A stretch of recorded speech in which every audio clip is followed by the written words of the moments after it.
Her fiancé left her because she was fat, but she married her fiancé's billionaire CEO. He called off the wedding because she didn't fit his public image. But she didn't just move on, she upgraded. Do you believe people only fall in love with looks, or is there still hope for real love in today's world? Drop your thoughts in the comments. Your story might inspire someone. She was caramel-skinned with deep-set hazel eyes, soft, full lips, and a laugh that could warm the coldest heart. Her name? Nova Jordan. She works at a design firm. Nova wasn't just skilled, she was unforgettable. But to Dylan Reeves, her fiancé of 2 years, she was a stepping stone. When Dylan cruelly broke off their engagement just weeks before the wedding, blaming her weight and lack of social appeal, Nova's world shattered. But she didn't crawl into a hole. She showed up, she glowed up, and in a twist fate must have smiled upon, she caught the eye of the one man Dylan secretly feared most, his boss and the company's billionaire CEO, Knox Harrington. This is not a story about revenge. It's a story about finding self-worth, embracing growth, and falling deeply, unexpectedly, in love. Welcome back to the channel, my beautiful story family. Before we begin, let me say something really personal to me right now. We spend hours making these videos and hope that they reach a lot of people around the world. One of my goals is to share valuable lessons about love, humility, and kindness so we can have a better world. I would be glad to know that these lessons get to people in different parts of the world, so please let me know where you're watching from. Thank you for joining this growing community. Let us begin. Nova stood in the middle of the crowded rooftop restaurant, her champagne flute trembling in her hand. The city skyline glittered below, a dazzling sprawl of lights that seemed to mock her unraveling life. She'd spent hours getting ready, curling her hair, slipping into the emerald dress that hugged her curves, the one Dylan had once said made her look like a goddess. Tonight was supposed to be their engagement party, the night she'd dreamed of since he'd slid that diamond ring onto her finger 6 months ago. But now the air felt thick, suffocating, as every eye in the room turned toward her. Dylan stood a few feet away, his tailored suit pristine, his jaw set like he'd rehearsed this moment. The murmurs of their friends and family faded into a dull hum as he cleared his throat, his voice cutting through the haze like a blade. "I can't do this anymore, Nova," he said, loud enough for the entire room to hear. His tone was ice-cold, devoid of the warmth she'd once clung to. "You don't fit the image I need. Look at yourself." The words hit her like a punch to the chest, stealing her breath. She glanced down at her reflection in the polished floor, her soft hips, her rounded arms, the body she'd spent years learning to accept. Her eyes snapped back to him, searching his face for a trace of the man who'd whispered promises in her ear under the stars. But all she saw was a stranger, his lips curled in a faint sneer. "I thought I was marrying someone who loved me for me," she said, her voice shaking but rising above the stunned silence. "Not some polished trophy you could parade around." A ripple of gasps spread through the crowd. Dylan's best friend, Carter, shifted uncomfortably by the bar, his drink frozen halfway to his mouth. Nova's sister, Yasmin, stood near the edge of the group, her fists clenched, eyes blazing with fury she hadn't yet unleashed. But Dylan didn't flinch. He adjusted his cufflinks, a deliberate move that screamed indifference. "Love's not enough when you're building an empire," he said, his gaze sweeping over her like she was a flawed prototype he'd decided to discard. "I need a partner who matches the vision, and you've let yourself go." The room tilted. Nova's grip tightened on the glass, her knuckles whitening. She wanted to scream, to hurl the champagne in his face, to demand how he could reduce her to a number on a scale after 3 years together. But her throat closed up, trapping the words inside. She felt the weight of every stare, pity from some, judgment from others, and a few smirks from the women who'd always envied her place at Dylan's side. "Dylan, "Don't do this here," Carter muttered, stepping forward, his voice low but urgent. "Take it private, man." "No," Dylan snapped, his eyes still locked on Nova. "She needs to hear it. Everyone does. I'm done pretending." Pretending? The word clawed at her. Had it all been a lie, the late-night talks, the trips to his family's lake house, the way he'd traced her curves with reverence? Her mind raced, replaying every moment, searching for cracks she'd missed. She'd gained weight over the past year, sure. Stress from her job at the design firm, the endless planning for a wedding he'd insisted be perfect. But he'd never said a word.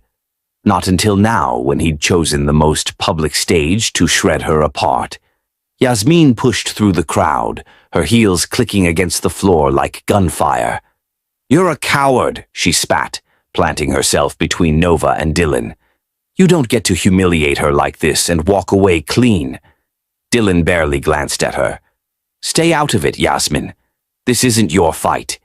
"It's my sister," Yasmin shot back, her voice trembling with rage. "You don't get to decide what's mine." Nova reached for Yasmin's arm, her touch shaky but firm. "Stop," she whispered, though her eyes never left Dylan. "Let him finish." Because she needed to hear it, all of it. Every ugly truth he'd been hiding behind his charming smiles and expensive gifts. She needed to know how deep the betrayal ran. Dylan exhaled sharply, like he was annoyed she was still standing there. "I've got a deal closing next month, biggest of my career. Investors, press, the whole circus. I can't have—" He gestured vaguely at her, his hand slicing through the air. It's not the look I need. The look. Not the person. Not the woman who'd stayed up with him through sleepless nights, brainstorming pitches for his tech startup. Not the one who'd laughed at his terrible cooking attempts or held him when his father's death left him hollow. Just a look. "So that's it?" Nova said, her voice steadier now, though her chest ached like it might cave in. 3 years and I'm just— what? A liability? He didn't answer. He didn't have to. The silence was louder than any words he could have thrown at her. He turned, signaling to Carter with a flick of his head, and started toward the exit. The crowd parted for him, a sea of designer dresses and suits swallowing him up like he was some untouchable king. "Wait," Nova called, her voice cracking through the tension. He paused, half-turning, his expression impatient. "The ring." She yanked it off her finger, the diamond glinting under the rooftop lights. For a moment she considered throwing it, watching it sail over the edge and disappear into the city below. But instead she stepped forward, her heels echoing in the hush, and pressed it into his palm. His fingers closed around it, and she saw the flicker of something. Regret, maybe, or just surprise. Then it was gone. "Keep your empire," she said, her voice low but sharp enough to cut. "I hope it's worth it." He didn't respond. He just walked away, Carter trailing behind him, casting one last apologetic glance her way. The glass door swung shut, and the room erupted into whispers, a storm of voices picking apart what they'd just witnessed. Nova stood there, rooted to the spot, the weight of her own words sinking in. Yasmin grabbed her hand, tugging her toward the edge of the rooftop, away from the prying eyes. "You didn't deserve that," Yasmin said, her voice thick with emotion. "He's a bastard, Nova, a shallow, spineless bastard." Nova nodded absently, staring out at the city. The lights blurred as tears welled up, but she blinked them back. She wouldn't cry, not here, not for him. Not yet. "I thought he loved me," she said, almost to herself. "How did I not see this coming?" Yasmin squeezed her hand. "Because you're not a monster. You don't think like he does." But that wasn't true, was it? Nova's mind was already spinning, replaying every glance, every offhand comment Dylan had made over the past few months. The way he'd started pulling away, working late, canceling plans, brushing off her questions with that tight-lipped smile. There had been signs. She'd just chosen to ignore them, clinging to the fairy tale she'd built in her head. A woman in a sleek black dress approached, her lips pursed in a sympathetic frown. "Nova, honey, are you okay? That was brutal." Nova forced a smile, the kind that didn't reach her eyes. "I'll be fine. Thanks." The woman hesitated, then drifted back into the crowd, leaving Nova with Yasmin and the gnawing ache in her gut. She wasn't fine. She was a wreck, humiliated, abandoned, and furious in a way she couldn't yet name. But beneath it all, something else flickered. A spark.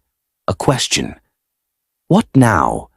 She didn't have an answer, not tonight, not with the sting of Dylan's words still burning in her ears. But as she stood there, the cool night air brushing her skin, she felt the first stirrings of something dangerous. Not defeat, not surrender, something sharper, hungrier. Yasmin tugged at her arm again. "Let's get out of here. You don't need to face these vultures." Nova nodded, letting her sister lead her toward the elevator. But as they stepped inside and the doors slid shut, cutting off the buzz of the party, her mind wouldn't stop racing. Dylan thought he'd broken her. He thought she'd crumble without him, fade into the background of his glittering life. He was wrong. The elevator hummed downward, and Nova caught her reflection in the mirrored wall. Tear-streaked, yes, but her jaw was set, her eyes hard. She didn't know what came next, but one thing was clear. This wasn't the end of her story. It was the beginning. And somewhere out there, beyond the wreckage of this night, a twist was waiting, one Dylan would never see coming. Have you ever been judged based on appearance? How did you deal with it? Let's talk about it below. The elevator doors slid open, spilling Nova and Yasmin into the lobby of the high-rise. The marble floor gleamed under the chandelier's glow, but the elegance felt hollow, a cruel echo of the night's collapse. Nova's heels clicked unevenly as she followed Yasmin toward the revolving doors, her mind still trapped on that rooftop. Dylan's voice looped in her head. "You don't fit the image I need," each syllable a fresh wound. She pressed a hand to her chest as if she could physically hold herself together. Outside, the city buzzed with late-night energy, taxis honking, neon signs flashing, but it all blurred into static. Yasmin flagged down a cab, her movements sharp and decisive, like she was waging war against the universe on Nova's behalf. "Get in," Yasmin said, holding the door open. "We're going to my place. You're not sleeping alone tonight." Nova slid into the back seat, the leather cold against her skin. "I don't want to talk about it," she murmured, staring out the window as the cab pulled away. "You don't have to," Yasmin replied, her voice softer now, though her eyes still burned. "But you're not shutting me out either." The ride passed in silence, the city lights streaking past like fragments of a life Nova no longer recognized. By the time they reached Yasmin's apartment, exhaustion had settled into her bones, but sleep felt impossible. She collapsed onto the couch, kicking off her shoes, while Yasmin disappeared into the kitchen. Moments later, she returned with 2 mugs of chamomile tea, pressing one into Nova's hands. "Drink," Yasmin ordered, sinking into the armchair across from her. "And don't argue." Nova took a sip, the warmth doing little to thaw the ice in her chest. "He didn't even hesitate," she said, her voice barely above a whisper. "Just cut me loose, like I was nothing." Yasmin leaned forward, her mug cradled between her palms. "He's the one who's nothing, a hollow shell chasing a paycheck and a photo op. You're better than that, Nova." "Am I?" Nova's laugh was brittle, jagged. "I gave him everything. 3 years, my heart, my trust, and he just threw it away." "Then take it back," Yasmin said fiercely. "Take yourself back. He doesn't get to define you." Nova stared into her tea, the steam curling upward like a ghost of the confidence she'd lost. She wanted to believe Yasmin, wanted to claw her way out of this pit, but all she could feel was the weight of Dylan's rejection, pressing down until she could barely breathe. The next morning, sunlight streamed through Yasmin's curtains, harsh and unrelenting. Nova dragged herself to the bathroom, splashing cold water on her face. Her reflection stared back, puffy eyes, tangled hair, a woman she didn't recognize. She gripped the sink, forcing herself to stand taller. Work. She had to go to work. The design firm wouldn't wait, and she couldn't afford to fall apart, not when her career was the one thing Dylan hadn't touched. She dressed in a hurry, pulling on a navy blazer and slacks, and left before Yasmin could stop her with another pep talk. The office was a flurry of deadlines and chatter when she arrived, her desk buried under sketches and fabric swatches. She threw herself into it, sketching patterns with a ferocity that bordered on desperation. If she could just focus, maybe the ache would fade. But it didn't. Every quiet moment brought Dylan's voice crashing back, his sneer etched into her memory. She'd catch herself staring at her hands, wondering when they'd stopped being enough. Her co-worker, Lila, noticed the shift, her clipped responses, the way she flinched at sudden noises. "You okay?" Lila asked one afternoon, leaning against Nova's desk with a coffee in hand. "You've been off."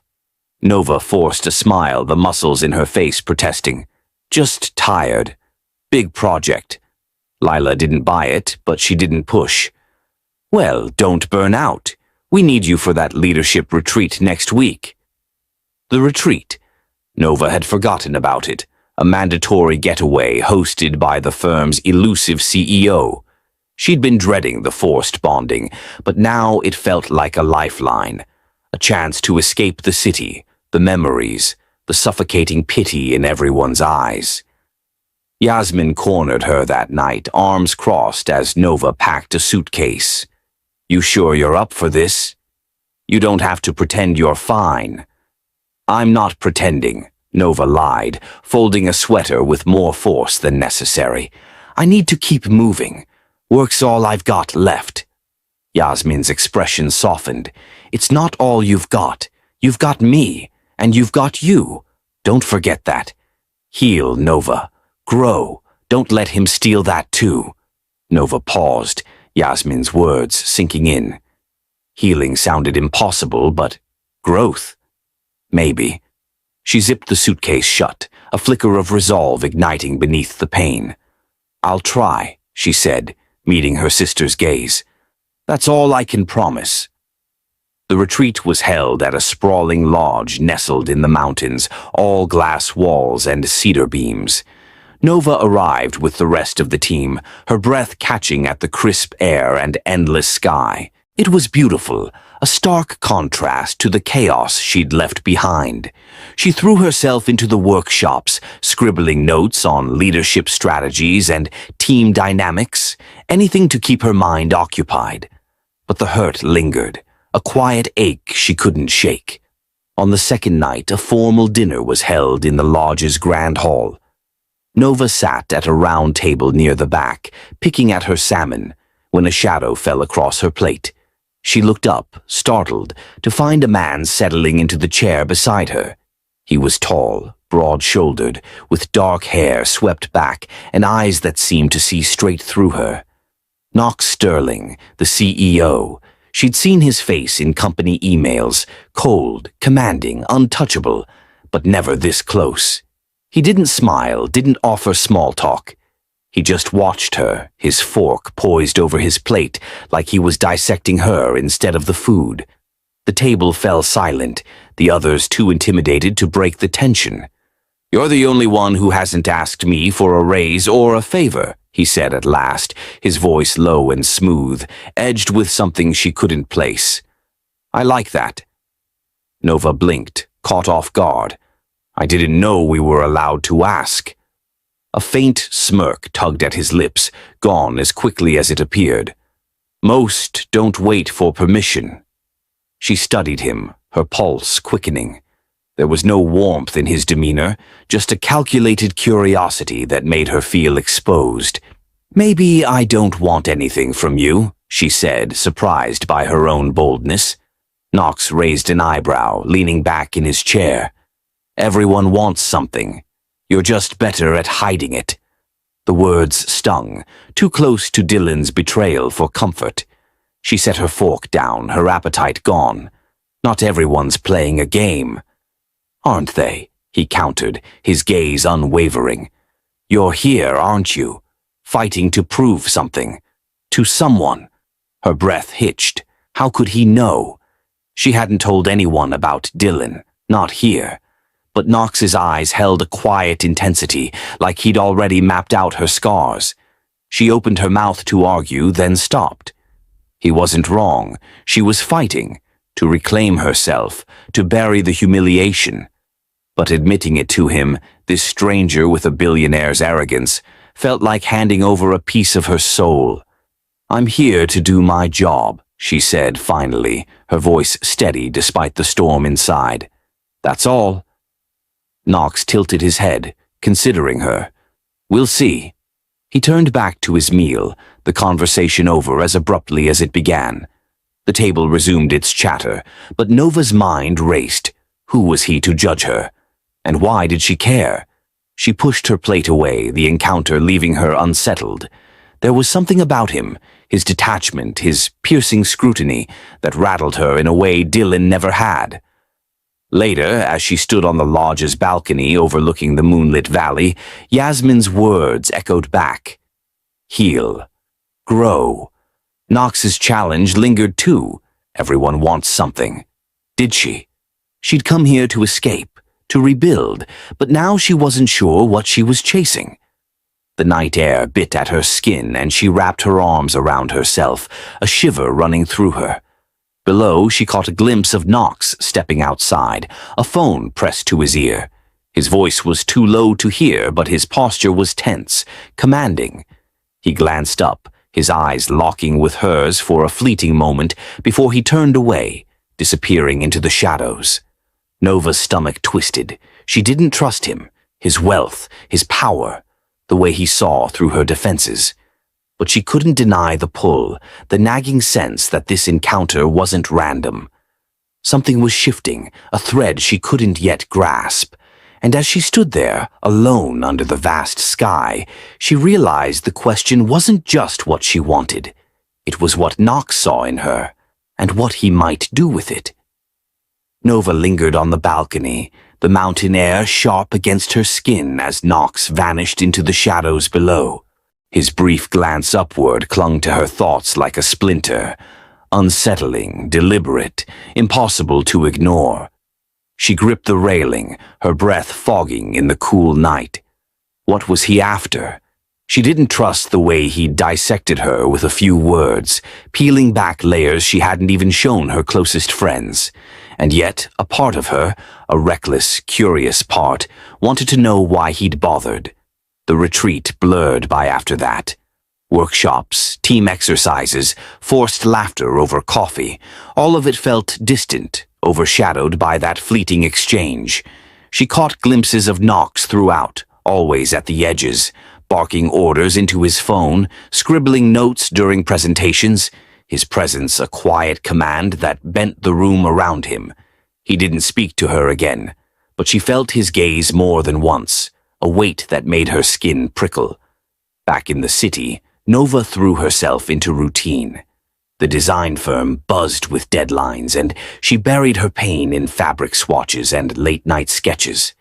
Yasmin checked in daily, her texts a lifeline Nova clung to, even as she dodged the deeper conversations.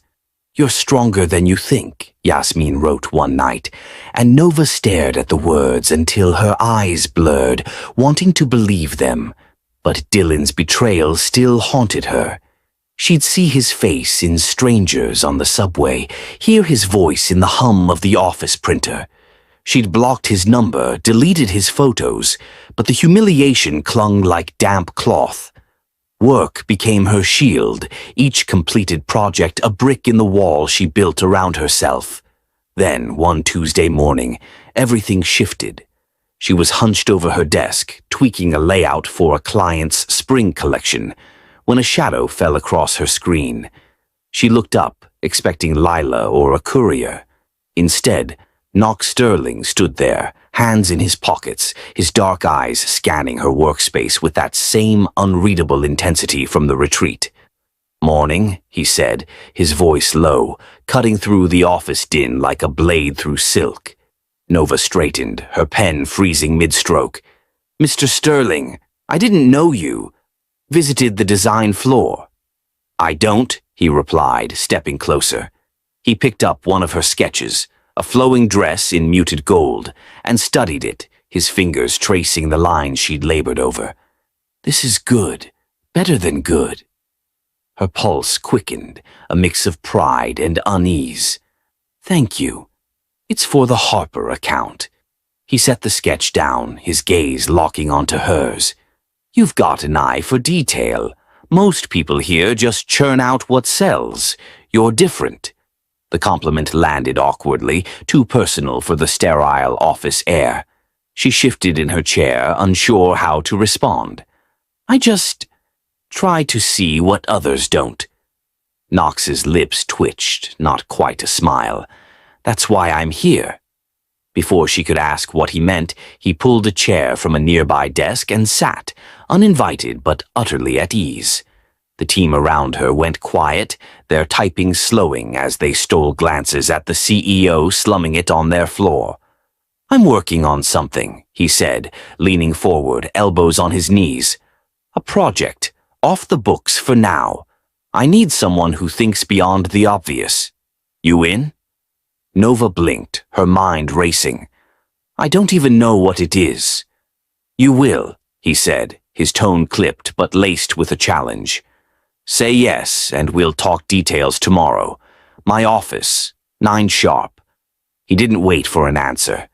He stood, adjusted his cuffs, and walked away, leaving her staring at the empty space he'd occupied. Whispers erupted around her, Lila mouthing, "What was that?" from across the room. But Nova barely heard them. Her chest tightened, a cocktail of dread and intrigue swirling inside. Knox Sterling didn't chase people. He summoned them. So why her? The next morning she arrived at his office, a glass-walled fortress on the top floor. He was already there, standing by the window, the city sprawling beneath him like a kingdom he'd conquered. He didn't turn when she entered, just gestured to a chair. "Sit," he said. "We're designing a campaign, luxury, exclusive, raw, not the polished garbage we usually sell. I want your input." Nova hesitated, then sat, clutching her notebook like a shield. "Why me? You've got senior designers with decades on me." Knox finally faced her, his expression unyielding. "Because you're real. You don't kiss ass or fake it. I've seen your work, and I've seen you. That retreat, you didn't grovel. You didn't even flinch." She swallowed, his words slicing too close to the bone. "Maybe I was just too tired to play along. Or maybe you've got something worth betting on," he countered, crossing the room to lean against his desk. "So, are you in?" She met his gaze, searching for a trap. There was none she could see, just a man who seemed to see her in a way no one else had. Not even Dylan. "Yeah," she said, her voice steadier than she felt. "I'm in." From there, Knox became a fixture in her world. He'd appear without warning, at her desk, in the break room, once even at the fabric warehouse where she was sourcing materials. Each time he'd ask questions, poke at her ideas, push her to dig deeper. "What's the story here?" he'd say, holding up a sketch. "Not the sales pitch, the soul." She'd fumble at first, then find her footing, her answers sharpening with every encounter. He was cold, yes, but not cruel. Observant in a way that unnerved her, like he was cataloging her every move. Yet there was a spark in his challenges, a quiet respect she hadn't expected. She started looking forward to his visits, though she'd never admit it. Not to Yasmin, not even to herself. One afternoon, she was alone in the conference room, pinning swatches to a board when Knox strode in. He didn't announce himself, just watched her work, his silence heavier than words. You're good at this, he said finally, stepping closer. Not just the design. The way you see things, people, moments. It's rare. Nova paused, a pin between her fingers. You don't even know me. Don't I? He replied, his voice low, almost teasing. You're not as guarded as you think. Her breath caught, a flush creeping up her neck. She turned back to the board, focusing on the fabric to hide her unease. Maybe you're just too good at guessing. Or maybe you're worth figuring out, he said. And there it was, that edge again, the one that made her wonder what he really wanted. Before she could respond, the door swung open. Dylan stood there, his suit pristine, his face a mask of casual confidence that faltered when he saw Knox. Nova froze, the pin slipping from her hand to clatter on the floor. Dylan, she said, her voice a brittle thread. What are you doing here? He ignored her, his eyes narrowing at Knox. Sterling, didn't expect to see you slumming it with the staff. Knox didn't flinch, his posture relaxed but his gaze sharp. Didn't expect to see you sniffing around my company.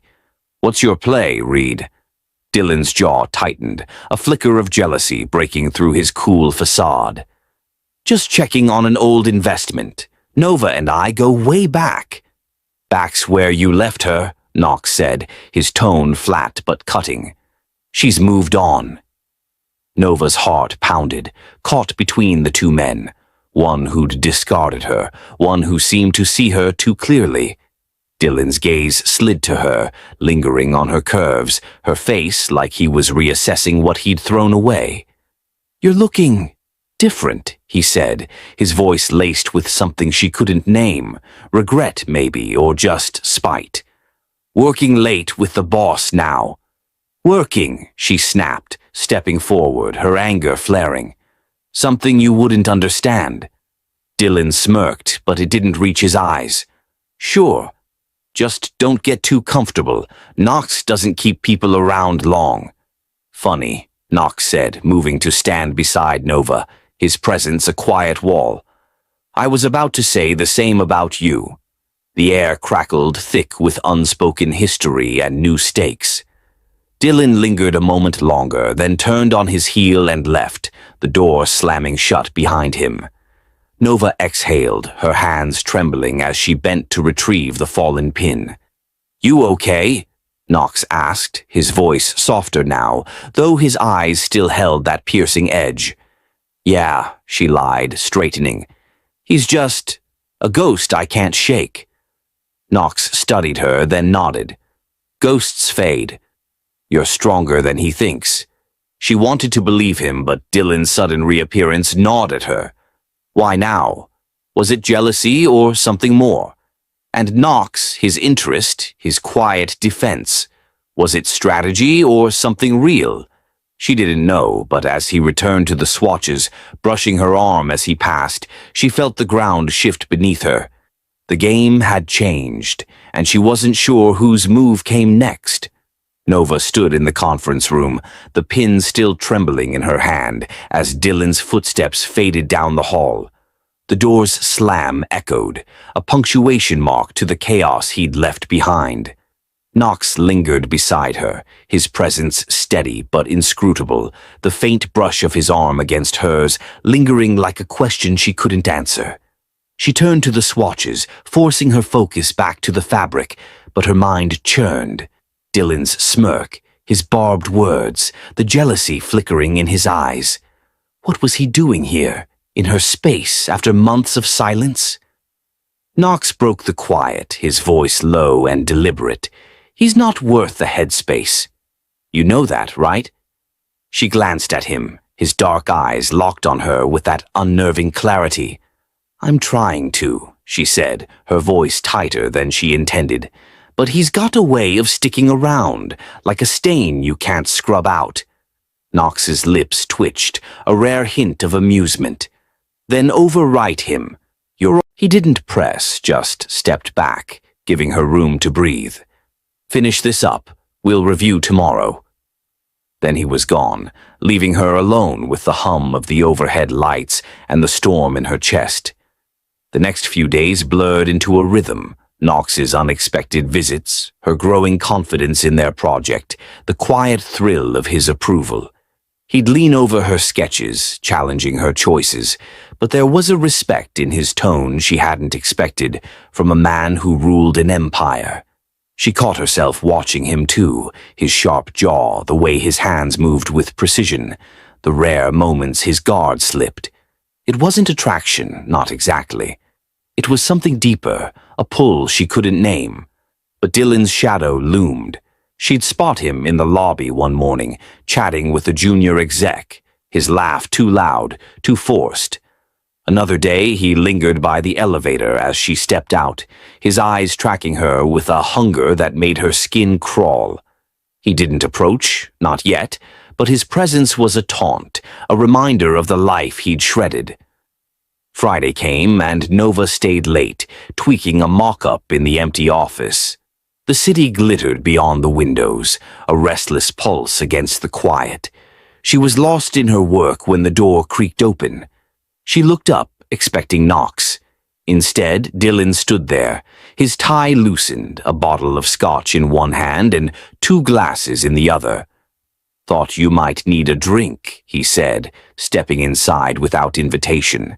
His voice was smooth, practiced, like he'd rehearsed this moment. Nova's stomach twisted, her pen clattering to the desk. "Get out," she said, the words sharp and immediate. He didn't move, just set the bottle and glasses down, his smirk faltering but not fading. "Come on, Nova, we need to talk." "There's nothing to say," she snapped, standing to put the desk between them. "You made that clear on the rooftop." Dylan's eyes flickered, a crack in his composure. "I messed up, okay? Seeing you with Sterling, it's got me thinking." She laughed, a harsh, brittle sound that echoed off the walls. "Thinking? That's new for you." He flinched, but pressed on, leaning against the desk like he still owned the space. "I'm serious. I didn't realize what I had until it was gone. You're different now. Stronger. I miss that." Her chest tightened, rage and disbelief colliding. "You don't get to miss me," she said, stepping closer, her voice low and firm. "You don't get to discard people and come back when it's convenient." Dylan straightened, his jaw tightening. "I didn't discard you, I had a vision, Nova. A plan. You didn't fit it then, but you do now." She stared at him, the audacity of it sinking in. "Fit it? I'm not a puzzle piece, Dylan. I'm a person. And you didn't want me. You wanted a prop." "That's not true," he shot back, his voice rising. "I loved you. I still—" "Stop," she cut in, her hand slashing through the air. "You loved the idea of me, the version you could control, but this?" She gestured to herself, her curves, her defiance. "This scared you off. And now you're jealous because someone else sees what you couldn't." His eyes darkened, the mention of Knox hitting a nerve. "You were never meant for someone like him," he said, his tone edged with venom. "Sterling's a shark. He'll chew you up and spit you out." "Maybe," she said, her gaze unwavering. "But at least he's not a coward who runs when things get real." Dylan froze, her words landing like a blow.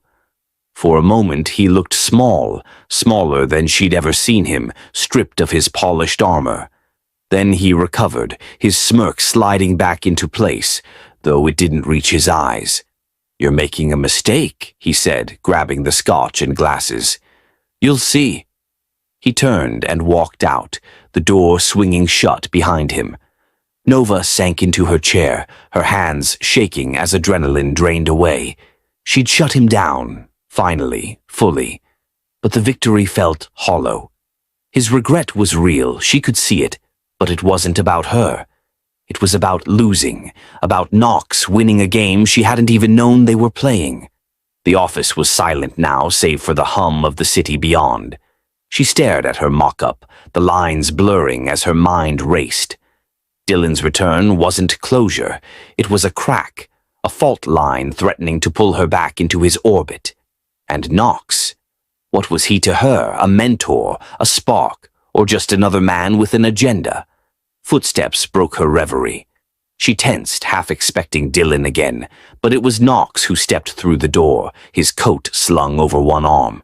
He paused, taking in her expression, the tension still clinging to her. "Trouble?" he asked, his voice calm but probing. She hesitated, then shook her head. "Just an old ghost. It's handled." He nodded, but his eyes lingered, searching. "Good. You don't need distractions." He moved to the desk, peering at her mock-up. "This is sharp," he said, tracing a curve with his finger. "Bold. You're getting better." The praise warmed her, a flicker of light in the dark. "Thanks. I'm trying to overwrite some things." Knox glanced at her, a rare softness in his gaze. "You already are." He didn't push, didn't pry, just set his coat down and pulled up a chair. They worked in silence, the late hour stretching out, and for the first time in days, Nova felt steady. Dylan's regret was his burden, not hers. And Knox, whatever he was, saw her, not the shadow she'd been. But as they pored over the designs, a question gnawed at her. Dylan's jealousy, Knox's interest. Was it coincidence? Or something more? She didn't have answers, not yet. But the fault lines were shifting, and she wasn't the same woman who'd stood broken on that rooftop. The game wasn't over, and this time she'd play on her terms. Nova leaned back in her chair, the mock-up glowing on the desk between her and Knox, as the city hummed beyond the office windows. The silence between them was comfortable, a rare respite after Dylan's intrusion. Knox's presence, steady, unyielding, grounded her, his focus on the design a quiet anchor in the storm of her thoughts. She stole a glance at him, his sharp profile softened by the dim light, and wondered again what drove him. He'd seen her through Dylan's jab, offered no judgment, just space to breathe. It was more than she'd expected from a man like him. "Add a slit here," he said, breaking the quiet, his finger tapping the sketch. "It'll move better, less static." She nodded, jotting a note. "Good call. I was too locked in on the silhouette." He smirked faintly, a flicker of warmth in his cool demeanor. "That's why I keep you around." The words hung there, light but loaded, and she felt a flush creep up her neck. She turned back to the design, hiding it, but the air had shifted. Subtle, electric. They worked another hour, the night deepening outside, until Knox stood, stretching his shoulders with a rare hint of fatigue. "Call it," he said, grabbing his coat. "You've earned a break." She smiled, small but genuine. "You too. Don't you ever sleep?" "Sleep's overrated," he replied, but his eyes held hers a beat longer than necessary before he headed out. Alone again, Nova packed up Dylan's words. "You were never meant for someone like him," echoing faintly. She shook them off, locking the office behind her. She was done letting him haunt her. Knox's faith in her work, her strength, was a lifeline she hadn't known she needed. But as she rode the elevator down, a new question tugged at her. Was this just business or something more? The next morning she arrived to a flurry of emails and a cryptic note on her desk. "My office, 10 a.m. KS." Her stomach flipped, a mix of nerves and curiosity. At 10 sharp, she stepped into his glass-walled domain, finding him behind his desk, a stack of papers in hand. "Sit," he said, not looking up. "Your presentation last week, the raw luxury pitch, it stuck with me." She settled into the chair, clutching her tablet. "Good stuck or bad stuck?" He glanced up, his gaze piercing. "Good. You've got a voice in there, unpolished, real. I want to build on it." Her chest warmed, pride battling the unease of his scrutiny. "Thanks. I didn't think it was that big a deal." "It was," he said, leaning back. "Most people here play it safe. You don't. That's why I'm inviting you to dinner." Nova blinked, caught off guard. "Dinner?" "Tonight," he clarified, his tone casual but firm. Private spot, downtown. We'll hash out the next steps for this. 7 work for you?" Her mind raced. Business or bait? His face gave nothing away, just that steady, unreadable calm.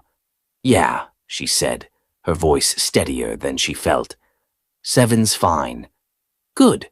He returned to his papers, dismissing her without another word. She left, her pulse thudding, questions piling up. A dinner with Knox Sterling wasn't just a meeting. It was a move. That evening she stood before her mirror, smoothing the lines of a deep blue dress. Simple, elegant, hers. No emerald gowns to impress, no echoes of Dylan's demands. Just Nova. She arrived at the restaurant, a sleek, hidden gem tucked behind ivy-covered walls, to find Knox already there, seated at a corner table, a glass of red wine in hand. The space was intimate, all low light and hushed tones, the kind of place that whispered power. He stood as she approached, his eyes sweeping over her, not predatory but appraising. "You're punctual," he said, pulling out her chair. "I like that." "Habit," she replied, sitting, her nerves buzzing. "You?" "Control," he said, a faint smirk tugging his lips as he settled across from her. "Wine?" She nodded, and he poured, the ruby liquid catching the light. The waiter vanished after taking their orders, grilled salmon for her, steak for him, and the silence stretched, heavy with unspoken stakes. "So," she said, sipping the wine, its warmth loosening her edges. "The presentation. What's the plan?" Knox leaned forward, elbows on the table, his intensity locking her in. "It's not just the plan, it's you. The way you think, sharp, unfiltered. I want that in this campaign. No fluff, no fakery, just the core of it." She set her glass down, his words sinking in. "You're betting a lot on me. Why?" "Because you're worth it," he said simply, his gaze unwavering. "You don't see it yet, but I do." Her breath hitched, the compliment rawer than she'd expected. She looked away, focusing on the flicker of the candle between them, but his voice pulled her back. "You're not like the others here," he continued, softer now. "You don't hide behind polish or pretense. It's natural. Beautiful, even." The word, beautiful, landed like a spark, igniting something she hadn't felt in months.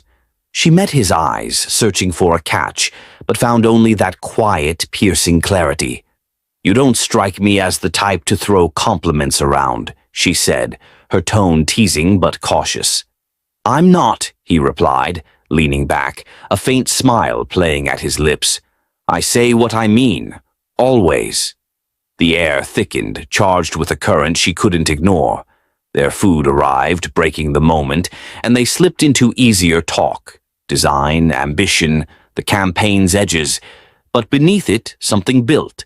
His hand brushed hers as he passed the bread, a fleeting touch that lingered in her skin. His laugh, rare and low, rumbled when she quipped about a client's garish taste.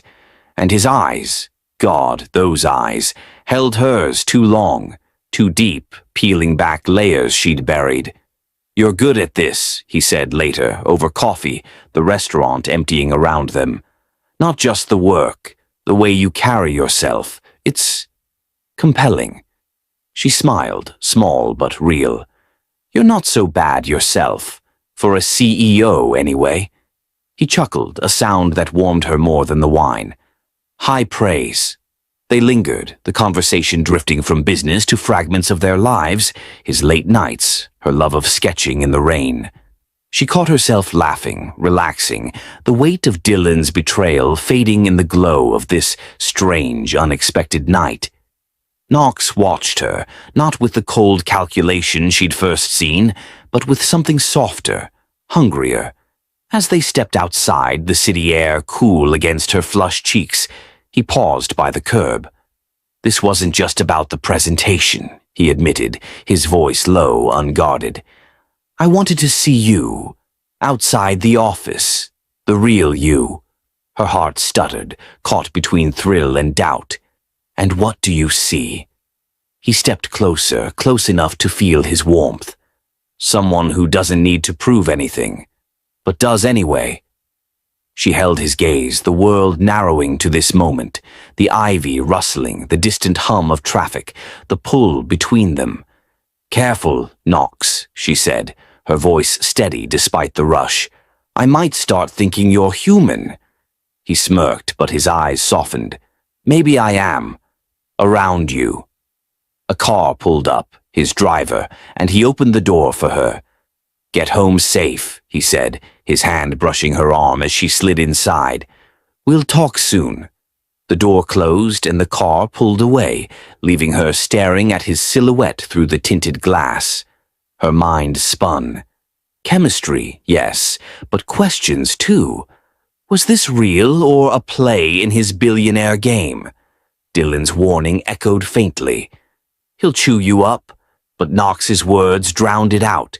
Beautiful, compelling, worth it. She leaned back, the city lights streaking past, and felt the shift. Whatever this was, spark, strategy, or something more, she wasn't the same woman Dylan had broken. And Knox, for better or worse, was part of why. Nova sank into the car's leather seat, the city lights streaking past as Knox's silhouette faded into the night. His parting words, "Maybe I am, around you," echoed in her mind, a quiet jolt that lingered like the brush of his hand on her arm. The dinner had shifted something, a crack in the armor she'd built since Dylan's betrayal. Knox saw her, really saw her, not as a broken piece to fix or a trophy to claim, but as herself. It was intoxicating, unnerving, and she wasn't sure what to do with it. The driver dropped her at her apartment and she climbed the stairs in a daze, replaying the night. His smirk over coffee, the way his voice softened when he said, "Beautiful," the heat of his gaze. She kicked off her shoes, collapsing onto the couch, and stared at the ceiling. Was this chemistry real, or just another layer of his game?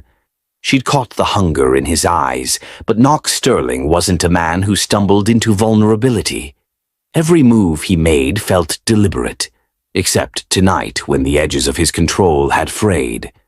Sleep came fitfully, tangled with dreams of rooftops and dark eyes. The next day at the office, she threw herself into work, sketching with a ferocity that surprised even Lila.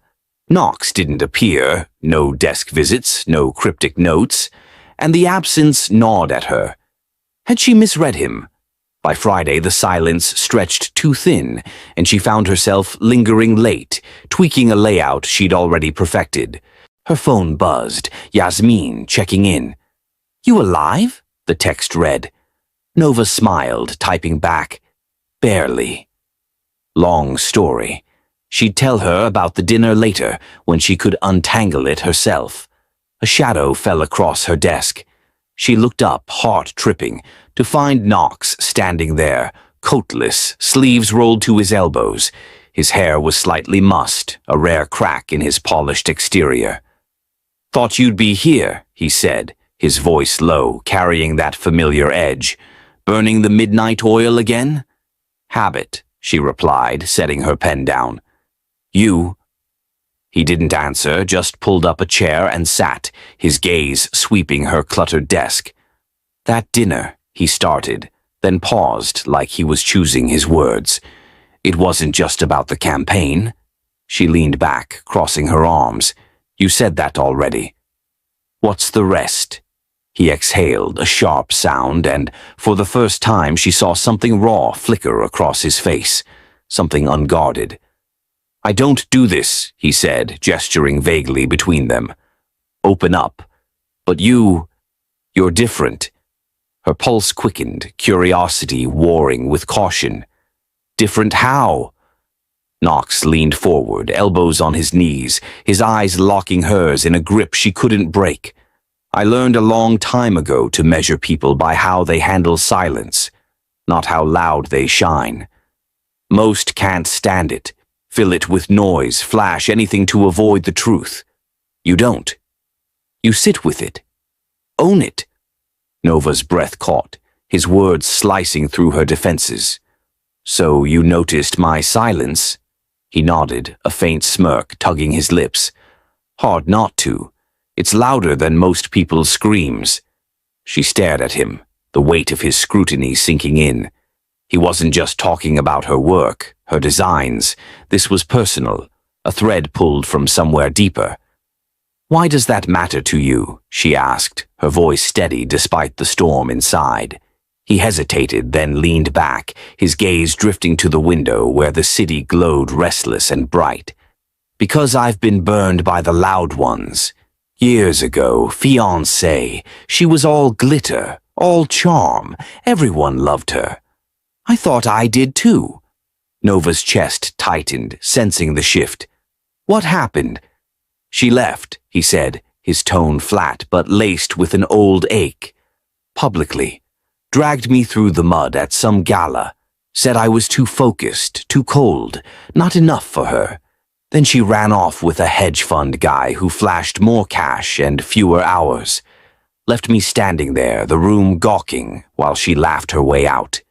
He paused, his jaw tightening, and Nova saw it, the flicker of humiliation, buried but not gone.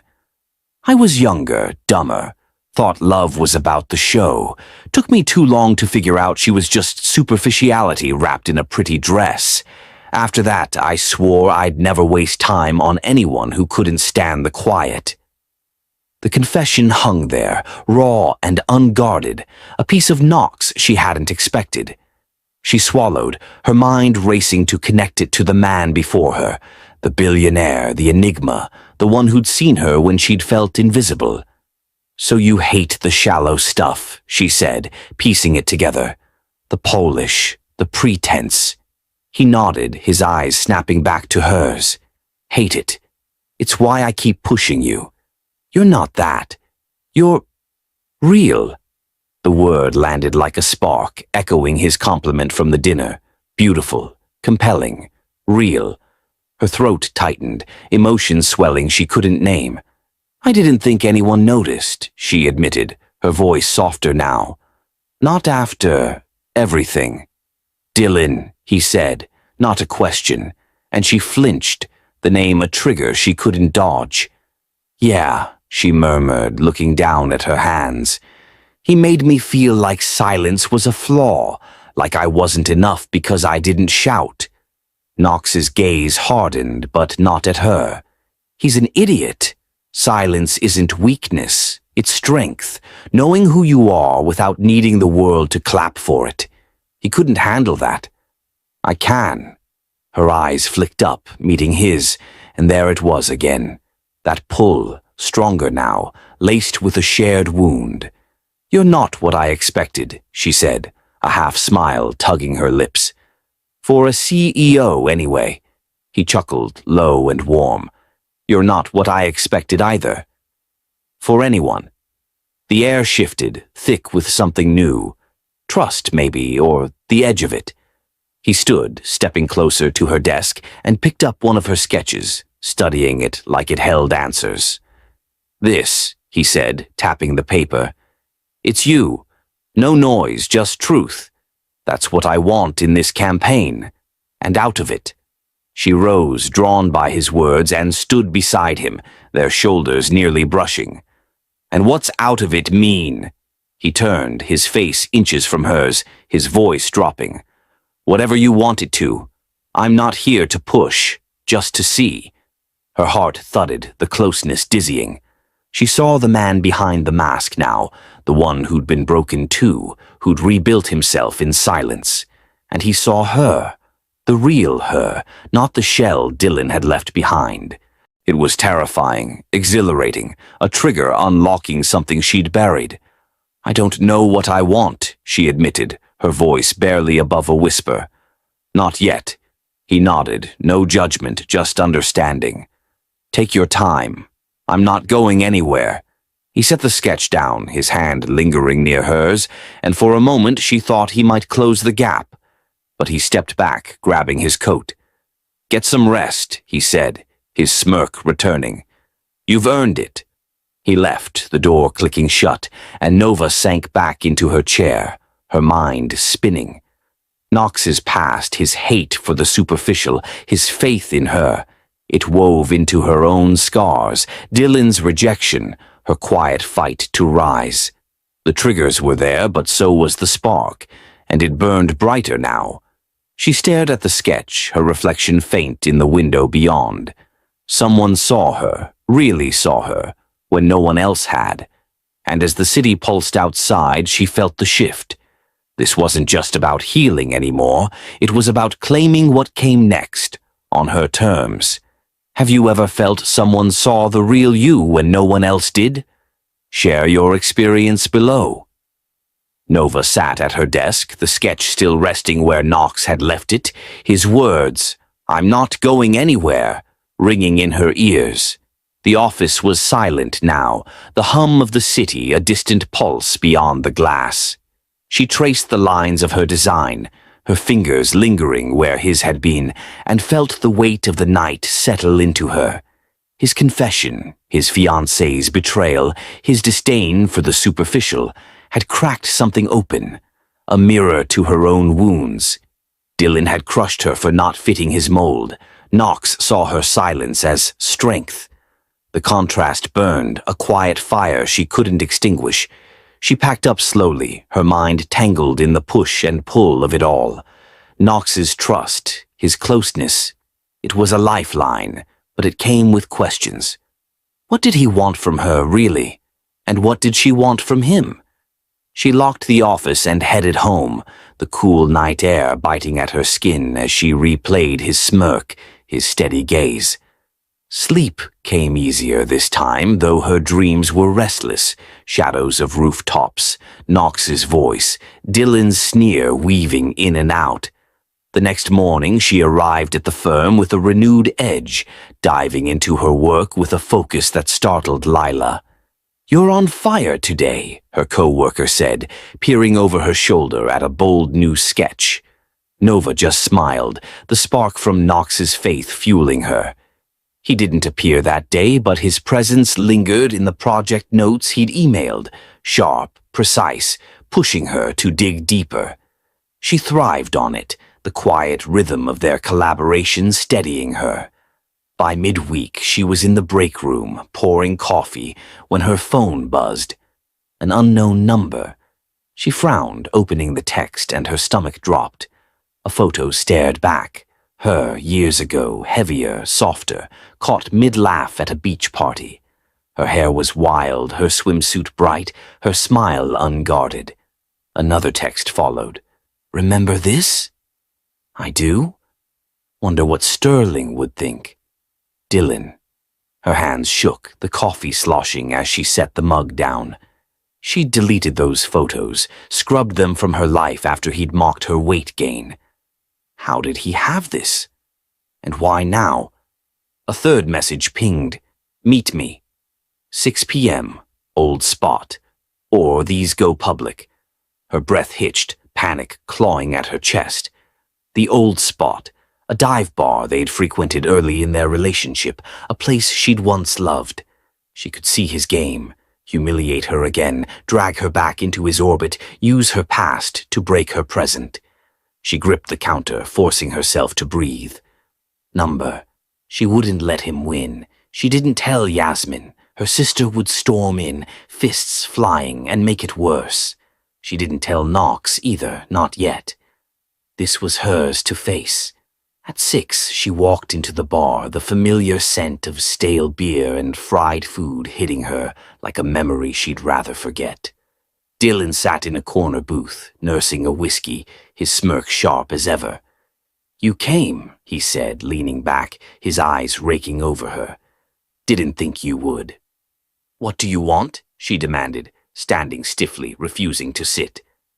He slid his phone across the table, the screen glowing with more photos. Her at a picnic, a pool day, moments she'd trusted him to capture. "These," he said, tapping the glass. "Cute, right? Bet your new boyfriend hasn't seen this side of you." Her jaw tightened, rage simmering beneath her fear. "You're pathetic, Dylan. What's the point?" "The point," he said, his voice dropping, is you don't get to walk away and land some billionaire like it's nothing. I made you, Nova, and I can unmake you. These hit the internet and your little fairy tale's over." She stared at him, the man she'd once loved, now a stranger, wielding her past like a weapon. "You didn't make me," she said, her voice low and firm. "You broke me, and I rebuilt myself without you." He laughed, a harsh, hollow sound. "Sure, keep telling yourself that. But Sterling, he'll drop you faster than I did once he sees these. You're not his type. Too real, too messy." The word stung, a trigger to her old insecurities, but she held her ground. "You don't know him. Or me." Dylan leaned forward, his smirk twisting. "I know enough. Last chance. Come back to me, or I hit send." Before she could answer, a shadow loomed behind her. She turned, startled, to find Knox stepping into the booth's dim light, his presence a quiet storm. His coat was off, sleeves rolled up, but his calm was lethal, his eyes locked on Dylan with an intensity that made the air crackle. "Reed," Knox said, his voice smooth but edged with steel. "You're out of your depth." Dylan's smirk faltered, but he recovered, leaning back with forced ease. "Sterling, didn't expect you to slum it here. This is between me and her." "No," Knox said, stepping closer, his shadow swallowing Dylan's bravado. "It's between you and me now. You'll be jobless before sunrise if you try this. She's under my protection." Nova's breath caught, her pulse racing as Knox's words sank in. Dylan's eyes narrowed, a flicker of doubt breaking through his mask. "You're bluffing," he said, but his voice wavered. "Test me," Knox replied, his tone flat, unyielding.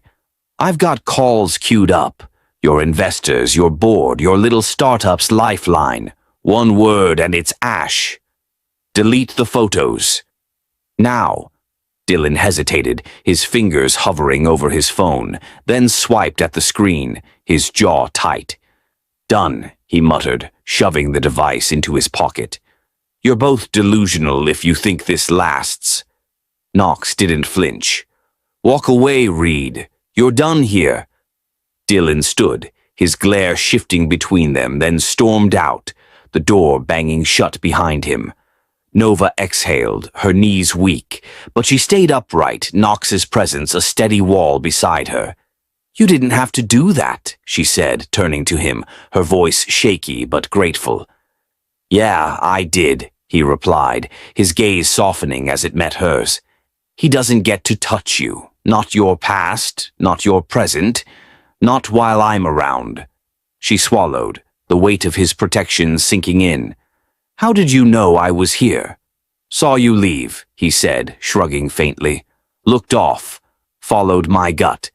Her chest warmed, a mix of relief and something deeper, trust maybe, or the edge of it. "Thanks," she murmured, her eyes dropping to the floor, then back to him. "I thought I could handle it." "You did," he said, stepping closer, his voice low. "I just finished it." She nodded, the bar's dim light casting his face in sharp relief, strong jaw, steady eyes, a man who'd bared his own scars to her and now stood in hers. Dylan's threat was gone, but the trigger lingered. Those photos, her old self, the fear of being seen as less. Yet Knox hadn't blinked, hadn't judged.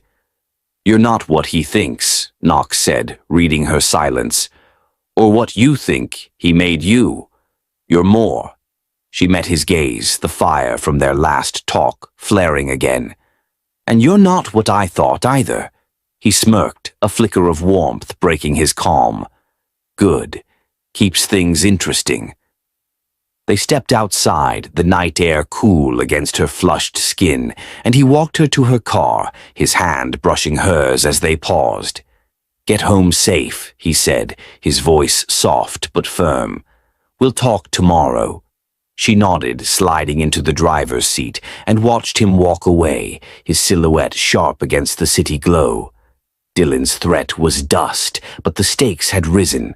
Knox's power, his quiet claim, her own shifting ground. She gripped the wheel, her mind racing.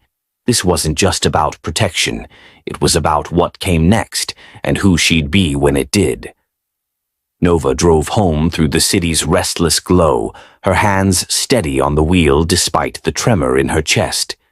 Knox's voice, "She's under my protection now," looped in her mind, a shield against the sting of Dylan's threat. The photos were gone, deleted under Knox's unflinching gaze, but the echo of her past lingered, a quiet bruise she couldn't ignore. She parked, climbed the stairs to her apartment, and sank onto the couch, staring at the ceiling. Knox hadn't just saved her tonight. He'd seen her, stood for her, in a way no one ever had. It shifted the ground beneath her, a fault line she couldn't unfeel.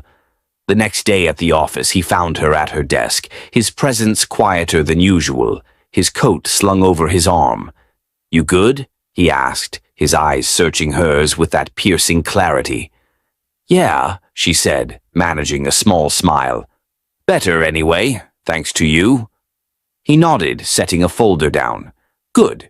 Got something for you. Charity event, weekend after next. Upstate. I need you there." She raised an eyebrow, opening the folder.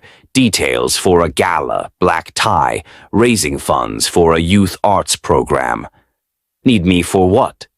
"Design input," he said, leaning against her desk. "You'll pitch some concepts, mingle with donors. Plus, I could use the company." Her pulse quickened, caught by the casual weight of his words. "Company?" He smirked, a flicker of warmth breaking his cool. "Yeah, you're not bad to have around." She laughed, soft but real, and nodded. "Okay, I'm in." The days blurred after that, her work fueled by a new edge, Knox's faith, her own rising strength. Dylan's shadow faded, his threat a hollow memory against Knox's quiet power. When the weekend arrived, she packed a sleek black gown and drove upstate with him, the city giving way to rolling hills and crisp air. The venue was a grand estate, all stone and glass, buzzing with wealthy guests in tailored suits and glittering dresses. Knox stayed close during the event, his hand brushing her back as he introduced her to donors, his voice steady as she pitched her ideas, scholarships, workshops, art as healing. The crowd loved her, their nods and murmurs a balm to her nerves. Afterward, as the gala wound down, he caught her by the terrace, a glass of bourbon in his hand. "You killed it," he said, his gaze warm under the string lights. "They're eating out of your hand." She smiled, leaning against the railing. "Team effort. You set the stage." He stepped closer, the night air cool between them. "Maybe, but you're the one they'll remember." The compliment sank in, stirring that familiar spark. They lingered there, the crowd fading to a hum, until he tilted his head toward the estate. "Rooms are upstairs. Stay the night. We'll head back tomorrow." She nodded, her throat tight with anticipation, and followed him inside. Their suites were adjacent, connected by a shared balcony overlooking the hills. She changed into a soft sweater and jeans, her gown discarded, and stepped outside to find him already there, bourbon in hand, staring at the moonlit valley. "Couldn't sleep?" she asked, settling beside him. "Never do after these things," he said, offering her the glass. She took a sip, the burn grounding her, and handed it back. "Too much noise?" she teased, echoing his words about silence. He chuckled, low and warm. "Something like that." "You?" "Too much quiet," she admitted, her voice softer now. "Leaves room for thinking." He turned, his eyes locking hers, and the air shifted. Thicker, heavier. "What about?" She hesitated, then let it spill. "You, me.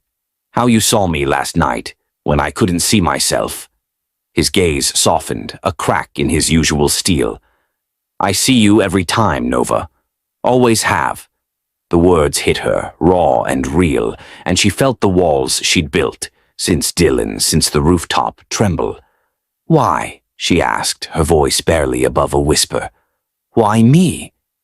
He set the glass down, stepping closer, his breath brushing her skin. Because you're not pretending. Not with me. Not with anyone. I've spent years dodging masks, mine included. You don't wear one. Her chest tightened, years of pain and doubt surging up, but his closeness steadied her. Neither do you, she said, meeting his eyes. Not anymore. He reached out, his hand cupping her face, thumb tracing her cheek. No, he murmured, not with you. The space between them dissolved, and he kissed her. Slow, deliberate, a question answered.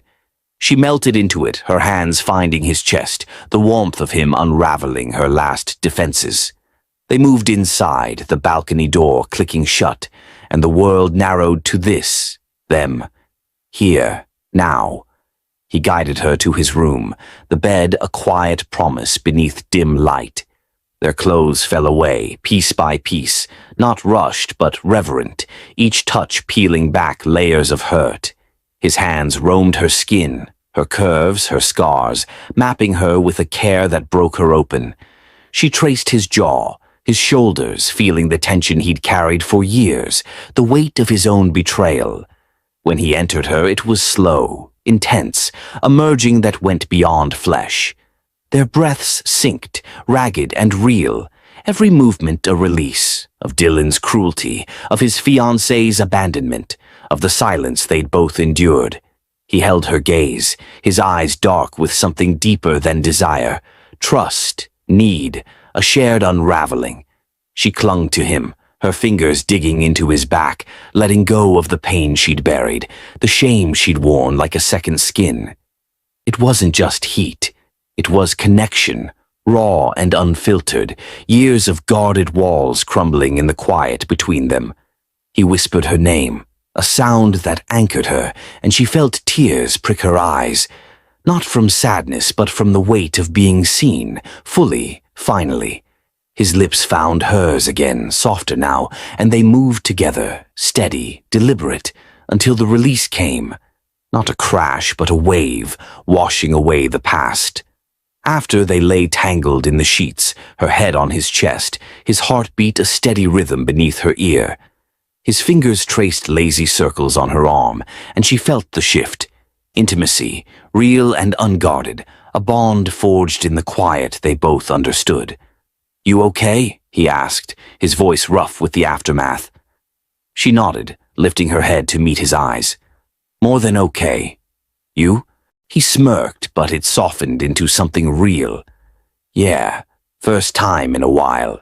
She smiled, resting her chin on his chest. Me too. They stayed like that, the night stretching out, the charity event a distant memory.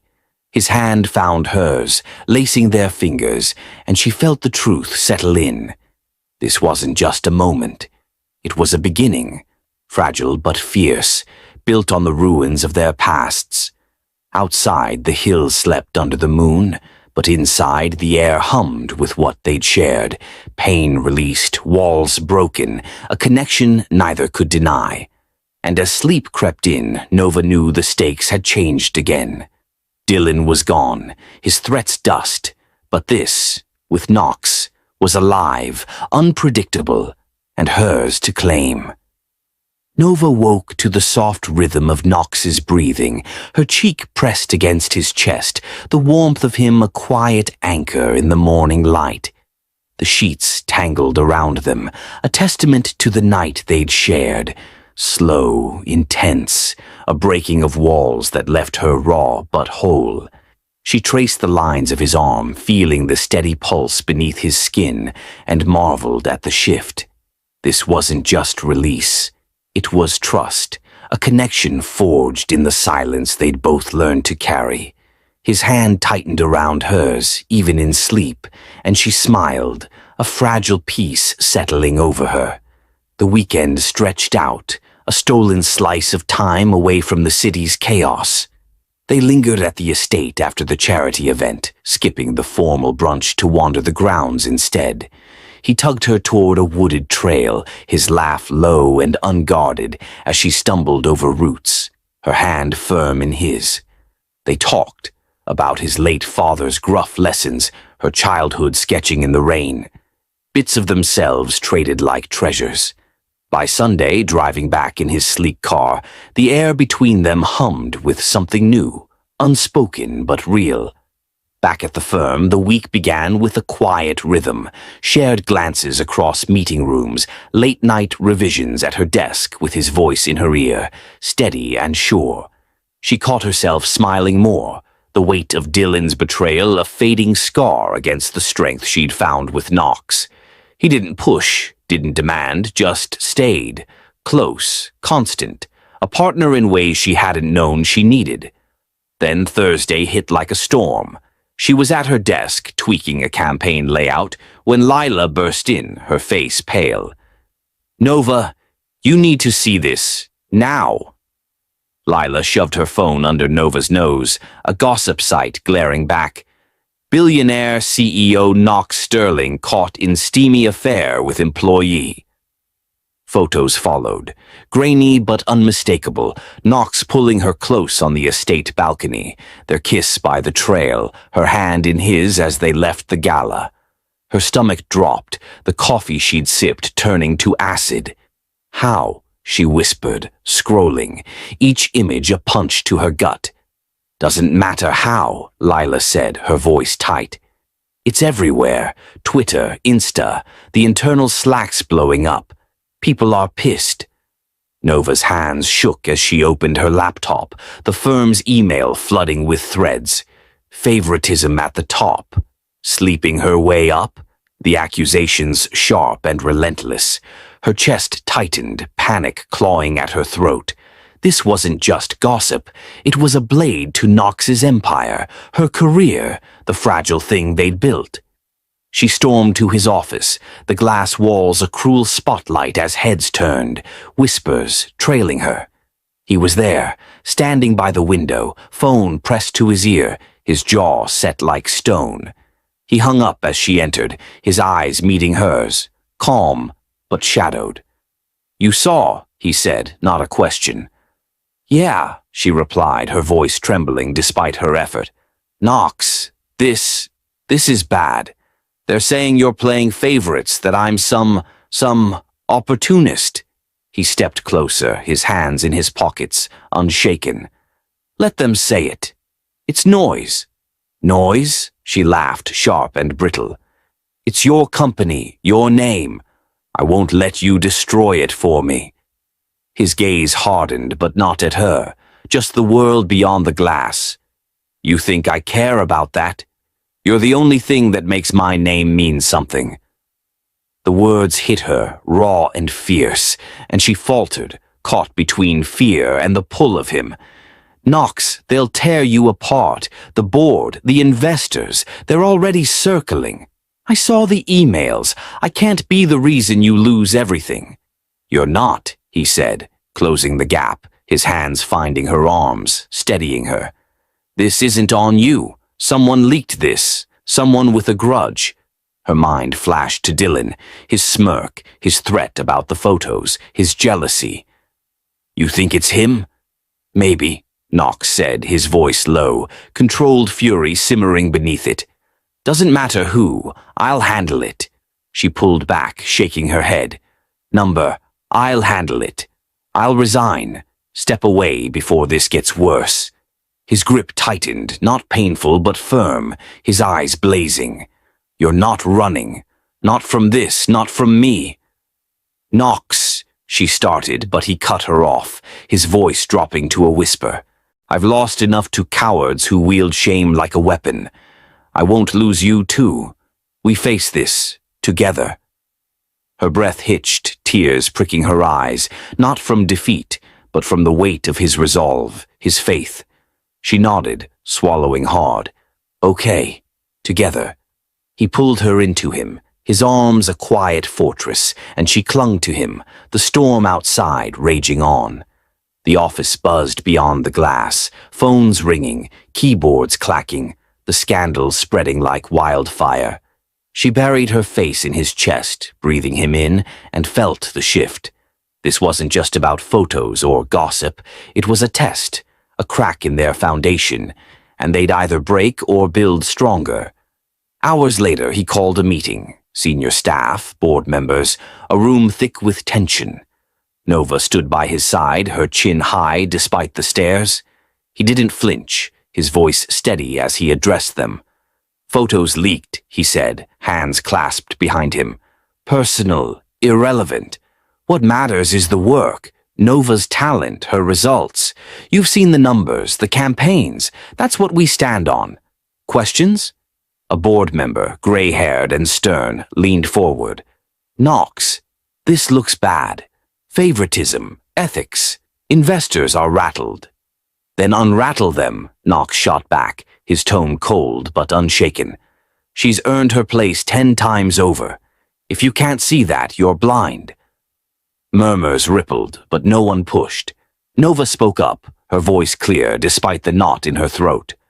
I'll step back if it protects the firm, but I won't apologize for my work. Or for this.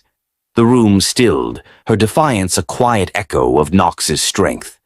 They adjourned, the tension unresolved, but the line drawn. Back in his office, alone, he turned to her, his smirk faint but real. You didn't have to do that, he said, brushing a strand of hair from her face. Yeah, I did, she replied, echoing his words from the bar. You're not fighting this alone. He kissed her then, soft but fierce, a promise sealed in the chaos. The scandal wasn't over. Dylan's hand or not, the fallout loomed, but they stood in it, unbowed. She pulled back, meeting his eyes, and saw the man who'd broken her walls, who'd claimed her silence as strength. Whoever did this, she said, her voice steady now, they don't know what they're up against. He nodded, his hand finding hers, lacing their fingers. Number they don't. The city glowed beyond the glass, restless and waiting, but inside they held firm. The photos were a weapon, the accusations a storm, but this, them, was real, forged in fire. And as the night deepened, Nova knew the fight wasn't done. The scandal was a crack, but what came next would define them. Together. Nova stood in Knox's office, her hand still clasped in his, the city's restless glow framing them against the glass. The scandal's echo lingered. Those photos, the accusations of favoritism, the board's cold scrutiny. But his kiss had grounded her, a fierce tether in the storm. She pulled back, her breath steadying, and met his eyes, seeing the man who'd stood with her, unyielding against the chaos. The fight wasn't over. Whispers still snaked through the firm. Investors wavered. But they'd drawn a line. Together. He brushed his thumb across her knuckles, his smirk faint but steady. We'll get through this, he said, his voice low, a promise carved in steel. She nodded, squeezing his hand. Yeah, we will. The next day blurred with damage control, Knox on calls with investors, Nova fielding emails from her team, their rhythm a quiet defiance. She caught the sidelong glances, the hushed tones in the break room, but held her head high, her work sharper than ever. By evening he found her at her desk, his coat slung over his shoulder, a flicker of exhaustion in his eyes. Home, he said, not a question, and she followed, the drive to his penthouse silent but charged. They cooked together. Pasta, simple, his sleeves rolled up as he stirred sauce, her chopping garlic with a focus that eased her nerves. They ate on his couch, the city sprawling below, and she felt the weight lift just for a moment. Then his phone buzzed, shattering the quiet. He glanced at it, his jaw tightening. Camila, he muttered, answering. Yeah, what's up? Nova watched, her fork paused, as his expression shifted. Surprise, then a slow, sharp grin. He hung up, turning to her. My sister's got something. Says it's big. Wants us at her place. Now. Camilla? Nova asked, her pulse quickening. She'd met Knox's younger sister once, a whirlwind of energy, sharp-tongued and fiercely loyal, at a company event. What's she got? Dunno, he said, standing grabbing his keys. But she doesn't call like that unless it's worth it. They drove to Camilla's loft, a sleek space downtown cluttered with art and tech gadgets. She greeted them at the door, her dark hair pulled back, eyes blazing with a mix of triumph and fury. "Get in here," she said, waving them to a laptop on her coffee table. "You're gonna love this." Knox sank onto the couch beside Nova, his arm brushing hers, as Camilla pulled up a screen. Email threads, timestamps, a digital trail laid bare. "Dylan," Camilla said, pointing, "that bastard leaked the photos, traced it back to his IP, some shady burner account he thought he'd covered.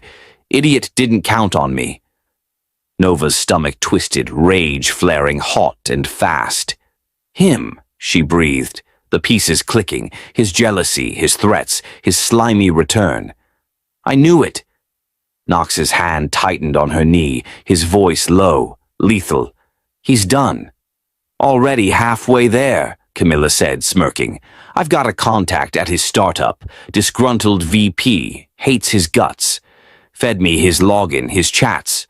Look at this." She scrolled to a message. "Sterling's girl gets what's coming. Post it Friday." Dated right before the leak hit. Nova stared, her fists clenching. "He wanted to bury me." "And me," Knox added, his eyes narrowing. "Two birds, one stone." Camilla leaned back, crossing her arms. "So I've got a plan. We don't just expose him, we ruin him. I've got his whole digital footprint. Emails, deals, dirt. One push and it's front-page news. His board'll ditch him faster than a sinking ship." Knox glanced at Nova, his gaze steady. "Your call. He hurt you most." She swallowed, the weight of it sinking in. Dylan's betrayal, now a weapon in her hands. "Do it," she said, her voice firm. "End him." Camilla grinned, cracking her knuckles. "My pleasure." The next morning, the story broke. Headlines screaming, "Tech exec caught in revenge leak." Dylan's name plastered across every outlet, his startup's stock tanking by noon. Nova watched it unfold from her desk, a quiet satisfaction settling over her as his empire crumbled. Knox stayed close, his presence a steady hum, and by afternoon the firm's internal chatter shifted. Less about favoritism, more about her resilience, his leadership. That evening he called her to his office, the glass walls a shield against the fading buzz. He stood by his desk, hands in his pockets, a rare softness in his eyes. "Camilla's a force," he said, "but you're the one who held it together." She smiled, stepping closer. "Team effort. You didn't let me fall." He nodded, then pulled a folder from his desk, sliding it to her.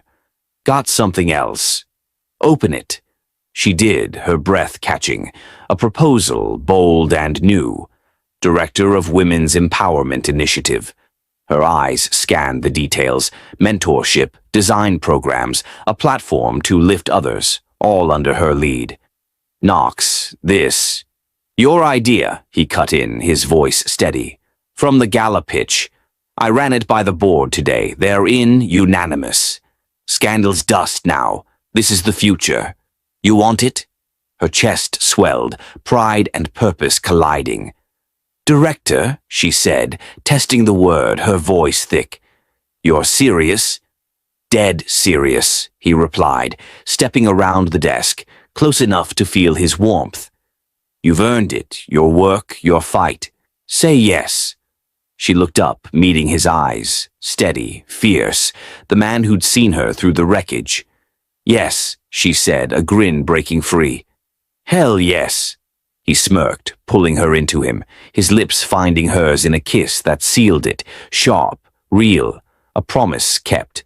She melted into him, her hands on his chest, the folder crinkling between them. When they parted, breathless, he rested his forehead against hers.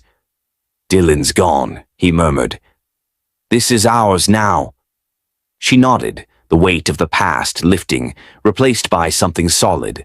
Her role, their bond, a future she'd shape.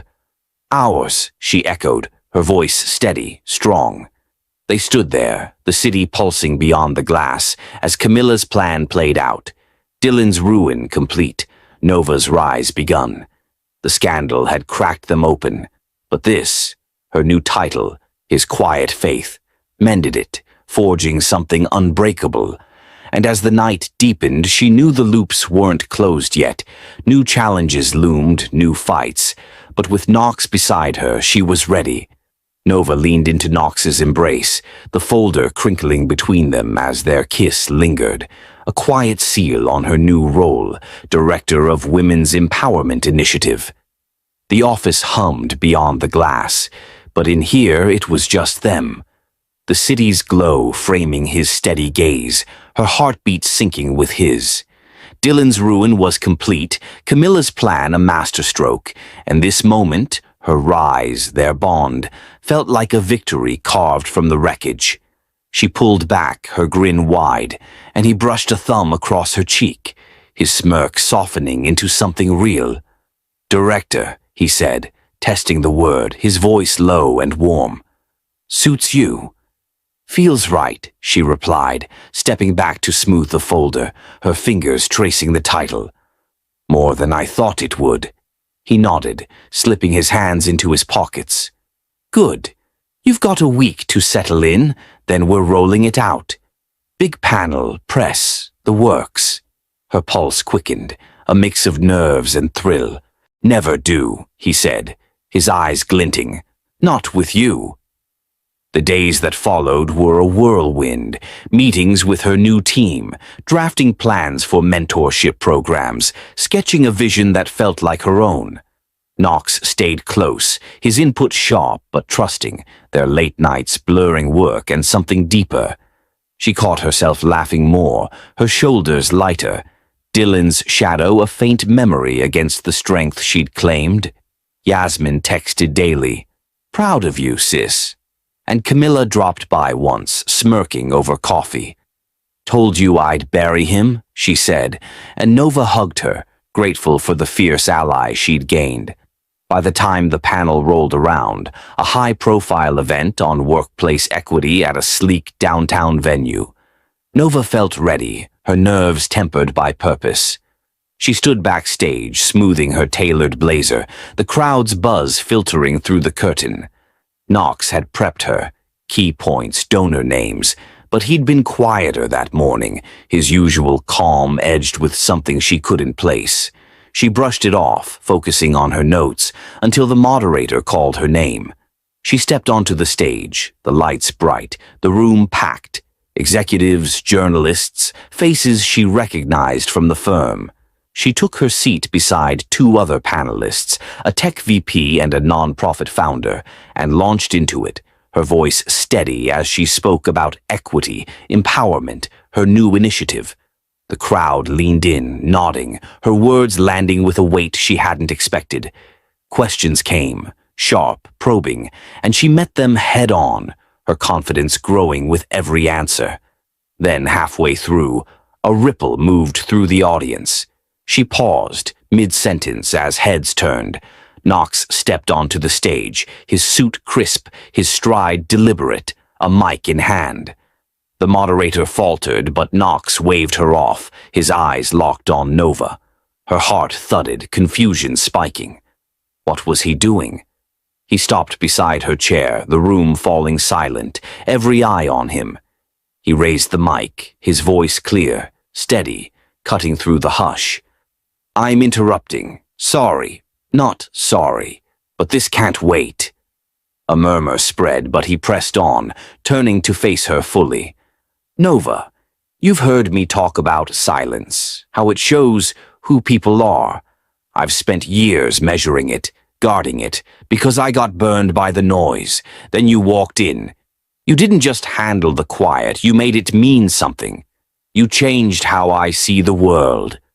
Her breath caught, her hands gripping the armrests as the weight of his words sank in. The crowd faded, the lights dimmed to a blur. It was just him, his gaze fierce, unguarded.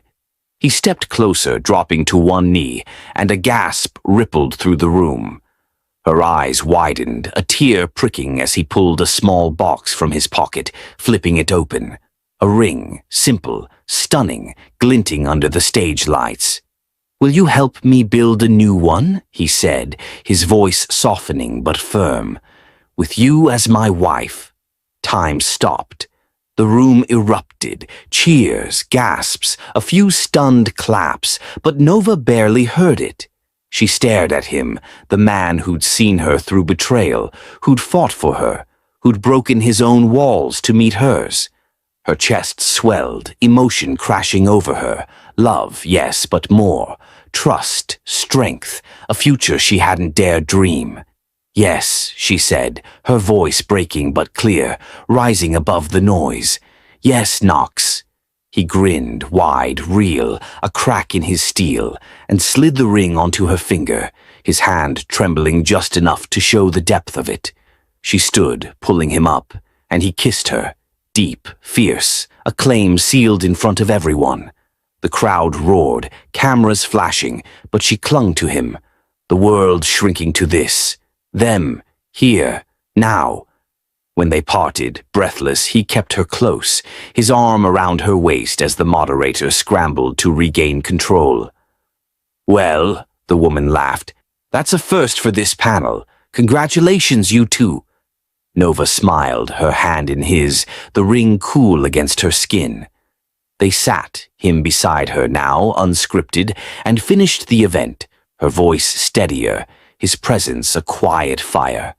Afterward, backstage, he pulled her into a corner, away from the chaos. "You planned that," she said, half laughing, half accusing, her eyes locked on his. "Guilty," he admitted, his smirk returning. "Couldn't wait. Needed them to see it. You, us." She shook her head, grinning. "You're insane." "For you," he said, kissing her again, softer this time, a promise in the quiet. "Always." The news spread fast, headlines shifting from scandal to celebration, the firm's stock ticking up, her initiative gaining traction overnight. Yasmin called, screaming with joy. Camilla texted a winking emoji. But for Nova, it was the moment on that stage, Knox's words, his knee on the floor, that anchored her.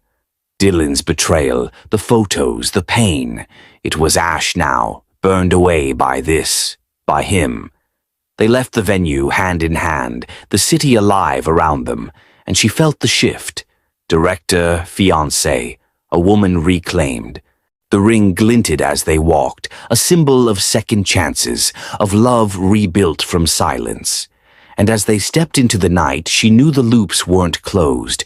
Marriage, her role, their future loomed. But with Knox, she was ready to face them all. Nova stood in Knox's arms backstage, the echo of the crowd's cheers still ringing in her ears, the weight of the ring on her finger grounding her. His proposal, public, raw, unshakable, had flipped the script, turning scandal into celebration. She pressed her forehead to his, her breath mingling with his, and felt the world steady. "You're insane," she murmured again, her grin wide, unstoppable. "Worth it," he replied, his voice low, his hands firm on her waist. "You're worth it." They lingered there, the chaos of the panel fading, until staff ushered them out. Photos, handshakes, a blur of congratulations. The city buzzed around them as they left, her hand in his, the ring catching the streetlights. She glanced at him, his sharp jaw, his steady gaze, and knew this was real, a second chance carved from the ashes of her past. Dylan's betrayal, the leaked photos, the pain. It was dust now, swept away by Knox's faith, her own rise. The next morning the news was everywhere. CEO's bold proposal steals the show. And the firm's halls hummed with a new energy. Her inbox flooded with support, her initiative gaining steam, and Knox stayed close, his quiet strength a constant. They planned fast, neither wanted to wait, and within weeks the wedding loomed, a promise she felt in her bones. But first, she saw him, Dylan. It was a chance glimpse outside a coffee shop near the firm, his suit rumpled, his face drawn. He stood alone, scrolling his phone, the headlines of his downfall still fresh, his startup gutted, his name a punchline. Their eyes met through the glass, and she froze, her coffee cup warm in her hands. He smirked, faint and bitter, but it crumbled under her steady gaze. She turned away, back to Knox, waiting at their table, and felt nothing. Not anger, not pity, just the weight of her own freedom. He was forgotten, a shadow sidelined by her light. The wedding came on a crisp spring day, elegant but simple, a rooftop venue, white flowers climbing the rails, the city sprawling below. Nova wore a gown she'd designed herself, flowing, soft, hugging her curves without apology, and Knox stood waiting, his suit sharp, his eyes locked on her as she walked the aisle. Yasmin stood beside her, beaming, her maid of honor fierce and proud. Camilla flanked Knox, her grin wicked and warm. The vows were quiet, real, his promise to see her, hers to stand with him, and when he kissed her, the small crowd cheered, a sound that felt like home. After, they danced, slow, close, his hand on her back, her head on his shoulder, and she felt the past melt away. No rooftops of humiliation, no threats of old photos. Just this, them, a family built from resilience. Camila twirled Yasmin nearby, their laughter sharp and bright, and Nova caught Knox's eye, her smile mirroring his. Months later, she stood in a new office, her foundation's headquarters, a space alive with purpose. The Women's Empowerment Initiative had grown into something bigger, a body positivity foundation, her vision made real. She ran it with a fire she'd earned, mentoring young women, designing campaigns that celebrated every shape, every story. Knox backed her, his resources quiet but vast, and they thrived. Partners in love, in work, in healing. One evening they hosted a small dinner at their penthouse. Camila and Yasmin sprawled on the couch, wine glasses in hand, the city glowing beyond the windows. Nova leaned against Knox, his arm around her, and laughed as Camilla recounted Dylan's latest flop. A failed podcast, his voice drowned by irrelevance. "He's a ghost now," Camilla said, smirking. "Couldn't happen to a nicer guy." Yasmin raised her glass. "To Nova, kicking ass and taking names." "To all of us," Nova corrected, clinking her glass, her eyes sweeping the room, her sister, her friend, her husband. "We built this." Knox tightened his hold, his voice low in her ear. "You built it. I just got lucky enough to watch." She turned, kissing him softly, and the room erupted in mock groans. Camilla tossing a pillow, Yasmin fake gagging. But the laughter rolled on, warm and full, a sound born from pain turned to power. They ate, they talked, they lingered late, the city a quiet witness to their glow. Later, alone on their balcony, Nova stood with Knox, her head on his chest, his heartbeat steady beneath her ear. The ring glinted on her finger, her foundation's logo on a pin at her collar. A life reclaimed, a love rebuilt. Dylan watched from the sidelines, alone, forgotten, while she stood here, whole. She'd forgiven, not him but herself, for the years she'd doubted her worth. And with Knox, she'd found a love that didn't demand she shrink, a love that grew in the quiet. "You changed me too," she murmured, echoing his proposal. "This world, it's ours." He smiled, kissing her forehead. "Always." The night stretched out, the city alive below, and she felt it. The ending, yes, but also the beginning. A glow-up forged from resilience, a family stitched from scars, a love that held no conditions. And as they stood there, laughing voices drifting from inside, Nova knew she'd never dim again. What did this story teach you about self-worth, forgiveness, and true love? I'd love to hear your takeaway in the comments. Thank you for watching and being part of this growing community. See you in the next one.